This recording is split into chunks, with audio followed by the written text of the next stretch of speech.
charity that he set up in honor of his mother in a massive win for Dr. Sophie Chandoka, a woke black woman who finally had enough with them.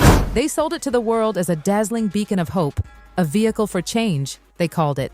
A stage big enough for Harry and Meghan's grand humanitarian dreams to shine, something that would rocket their legacy into the stratosphere alongside the greats, especially Diana. They gushed in interviews about service, about impact, about carrying Diana's work forward like a sacred torch. But fast forward to now, and the picture couldn't be uglier. The beacon they promised? It's nothing but a heap of burning wreckage.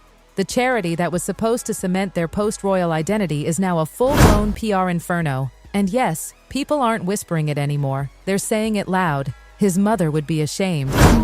What we've found is that the enrollment at this school went up 3 times as much once the latrines were built so that girls had access to This wasn't supposed to happen.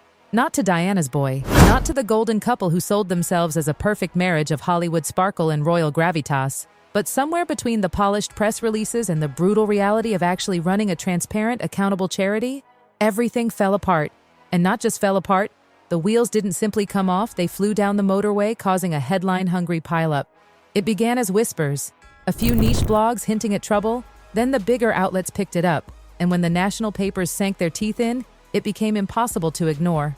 The Sussex charity had missed key regulatory deadlines. Financial filings were riddled with errors, and in one jaw-dropping revelation, they'd allegedly spent more on travel than on the causes they were championing. The numbers weren't some twisted media spin. They were there, cold and undeniable, in black and white. Harry and Prince Siso of Lesotho resigned from their positions as patrons of Sentabale, an organization the pair launched in 2006. At first, radio silence, not a peep from their team, no denial, no explanation, just this tense, deafening pause as the press circled like vultures. When their spokesperson finally spoke up, it wasn't an apology. Oh no, it was a polished, finger-wagging statement accusing the media of misrepresenting their tireless work. Classic Sussex playbook. Attack the coverage, ignore the facts. But this time, the facts were brutal, and they weren't going away. Sentabale in 2006, a charity in Lesotho, Africa, dedicated to supporting children and young people affected by HIV/AIDS.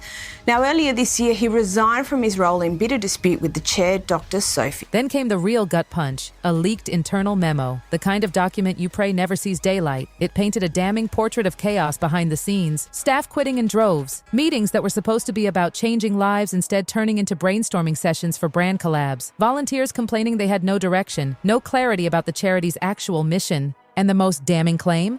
That Harry and Meghan were all too happy to swoop in for the photo ops but vanish when it came to the unglamorous, grinding work of governance. Ex-staff went on record saying whenever they raised concerns, they were met with defensiveness, not solutions. One insider's words cut deep. It was about looking like changemakers, not actually being them. That's when the golden Diana halo started to flicker. Harry had built so much of his public image on being her son, her heir in compassion, the man carrying her torch. He invoked her name in speeches, documentaries, heartfelt interviews. But now, former palace aides were openly saying it. Princess Diana would have been appalled. She valued accountability above all else. This is the opposite of that. Charity's chair, Dr. Sophie Chandoka. She hit back with accusations of her own: poor governance, abuse of power, also bullying, harassment and misogyny. Here she is, talking to Sky's Trevor Phillips. There was quite a significant correlation between the time the organization started to see a departure of sort of major organizations and Prince Harry's departure from the UK itself. And the public agreed. Social media erupted in outrage. Hashtags like #charity scandal and #not Diana's way trended for days. Even royal commentators who'd once been sympathetic turned sharp. Angela Levin didn't sugarcoat it on breakfast TV. You can't use your mother's legacy as a shield while running a vanity project. People expect better from Diana's son. The UK press wasn't alone in pouncing. US outlets, usually softer on the Sussexes, suddenly had an edge. Late-night hosts cracked jokes about the world's most well-traveled nonprofit and mocked the idea of a Netflix special titled The Disappearing Donations. Supporters tried to defend them, insisting all young charities hit speed bumps. But that excuse collapsed when watchdogs called it not teething problems, but systemic dysfunction. One U.S. charity analyst told Vanity Fair, "These are rookie mistakes you'd expect from an amateur startup, not an outfit backed by millions and led by 2 global figures." And then, the financial bombshell hit. The charity's filings revealed a shocking disparity between the donations flowing in and the grants going out. Yes, millions poured in during those first hype-filled years, boosted by the couple's Netflix deals and celeb pals, but the amount reaching actual on-the-ground projects, far, far smaller than donors were led to believe. Instead, a suspiciously high percentage went to operational costs, consultants, and yes, luxury travel. The news bulletins had a field day. Footage of Harry and Meghan boarding private jets for charity meetings was spliced next to pie charts showing where the money really went. No PR wizardry could make that look good. One furious donor told The Times, "I didn't give them money so they could swan off to New York and stay in five-star hotels. I gave because I believed they were funding real change. I feel conned." Harry's reaction? According to insiders, pure fury, but not at the mismanagement. His rage was aimed at the leaks. One source close to them told The Telegraph he's convinced someone inside is trying to sabotage them. Meghan, meanwhile, was said to be heartbroken, convinced this was a coordinated hit job to destroy their credibility. But in the same breath, she was reportedly pushing for a total rebrand. New name, new mission, new logo. Critics saw it as nothing more than smoke and mirrors. Change the packaging. Hope people forget what's inside. But here's the thing. This time, no one's forgetting.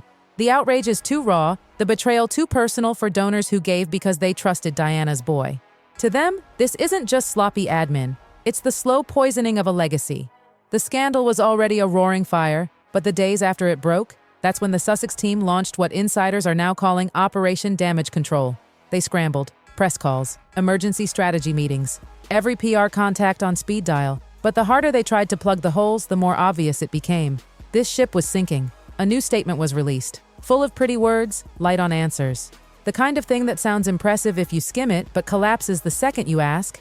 Yes, but what about the missing money? It read, "We are committed to transformative, sustainable change and will continue to evaluate our operations to better serve our mission." Lovely. Except, not one mention of the regulatory failures. Not one acknowledgement of donor outrage. And that's the fatal flaw with this kind of scandal. You can't slap on a glossy PR coat when the foundation underneath is rotting. And here, the rot had been growing for years. Regulators had seen hints. Donors had long suspected. Now the public was seeing it with their own eyes. Then came the ex-staff. Oh, they came out swinging. One former employee painted a picture of endless strategy meetings that never went anywhere. We'd spend 3 hours talking about how to make the charity disruptive and visionary, but no one could tell you how many kids we'd actually helped. Another revealed Meghan's obsession with optics. Every photo, every caption, every camera angle meticulously crafted, while the actual work took a back seat. And Harry? Insiders whispered that his focus had drifted almost entirely to personal projects, media deals, and lawsuits, rather than the gritty daily demands of running a charity. The pattern was clear. This wasn't just a paperwork hiccup, it was a culture of style over substance. Then came the harshest blow yet. A royal historian told The Times, "Princess Diana understood that credibility is the currency of charity work. The moment people believe you're exploiting the cause for personal gain, it's over." Harry's burned through that credibility in record time. Those words hit like a punch to the gut. Because here's the truth. The public wanted to believe in them. In those heady early Megxit days, there was a real feeling they could rewrite the rules, that doing good didn't have to mean doing it the Windsor way. But instead of building something solid, they built buzz, and buzz fades. Even their celebrity allies have gone silent. No more gushing Instagram posts from A-listers. No more staged appearances with Hollywood royalty. That silence? Deafening. One Canadian op-ed didn't mince words. The Sussexes used the language of social justice as a branding tool. They cashed the checks, pocketed the goodwill, and now act shocked when people demand transparency. And donors aren't just demanding transparency anymore, they want accountability. Some are even hinting at legal action to claw back funds if mismanagement can be proven. Here's the kicker. Once lawyers get involved, PR spin stops mattering. Court filings don't care about image, they care about receipts. And the UK's Charity Commission? According to one insider, they're paying very close attention. A formal inquiry isn't off the table. If that happens, Harry and Meghan could be forced to hand over everything. Bank records, internal emails, the lot. That's when the real story could spill out. Not from leaks, from cold official documents. Even if they dodge legal trouble, they can't escape the real trial. The court of public opinion. Once trust is gone, it's nearly impossible to win back, especially when your brand was built on being different from the royals you left behind. Critics now say this charity collapse could define Harry's post-royal life, not as Diana's son carrying her torch, but as the man who squandered her legacy on flash and empty promises. This isn't just about money, it's about trust. The kind Diana earned by risking her life, holding hands with AIDS patients and putting others first. Harry often says he feels her presence, but would she see bad luck? Or a disaster born of ego and distraction? Now, his mother would be ashamed isn't just a headline. It's dinner table talk, comment section consensus, and the whisper among royal watchers who once rooted for him. The fall from moral high ground hits harder when you're exposed as hypocritical. This scandal hasn't just knocked them down, it's smashed the pedestal to dust. If they want redemption, it won't come from Netflix deals or glossy covers, but from admitting mistakes, repaying donors, and proving they can deliver. And judging by their handling so far, that's a long shot. Diana's legacy hangs in the balance, not because of tabloids or the palace, but because of their own choices. Choices that turned a promising charity into a cautionary tale. One truth now echoes louder than all the rest. His mother would be ashamed.